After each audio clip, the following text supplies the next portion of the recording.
দ্বারবাসিনী কালী পূজিত হচ্ছেন দেবী বিপত্তারিণী রূপে। আজ অর্থাৎ মঙ্গলবার সকাল 11টা নাগাদ রাঢ় গ্রামীণ রীতিনীতি মেনে দেবী দ্বারবাসিনী পূজিত হচ্ছেন বিপত্তারিণী রূপে।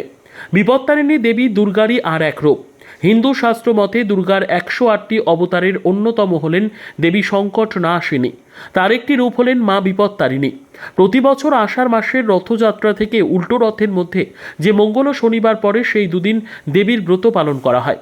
আর চলতি বছরের 9 জুলাই মঙ্গলবার ও 13 জুলাই শনিবার অর্থাৎ 24 ও 28 আষাঢ় বিপত্তারিণীর পুজো হবে। মূলত সমস্ত রকমের বাধা বিপত্তি ও বিপদ থেকে সন্তান এবং পরিবারকে রক্ষা করার জন্য দেবীর পুজো করানো হয়ে থাকে। তাই বীরভূম জেলার ময়ূরেশ্বর থানার অন্তর্গত কোটাসুর দ্বারবাসিনী কালী মন্দিরে দেবী দ্বারবাসিনীকে বিপত্তারিণী রূপে পুজো দিচ্ছেন এলাকাবাসী। আর সেই মন্দিরে বহু দূর দূরান্ত থেকে নেমেছে ভক্তের ঢল। 13 রকমের ফুল ফল মিষ্টি ও নৈবেদ্য সাজিয়ে 13 গিটের ধাগা নিয়ে এসে পুজো দিচ্ছেন বাড়ির মহিলারা। দ্বারবাসিনী মন্দিরের প্রধান সেবায়িত করুণা সিন্ধু রায় জানিয়েছেন, মা দ্বারবাসিনী খুব জাগ্রত। কোটাসুরের কুলদেবতা মদনেশ্বর শিবের দ্বার রক্ষক এই দ্বারবাসিনী। বছরের প্রতিটি দিনই নিত্য পুজোর আয়োজন আছে এই মন্দিরে।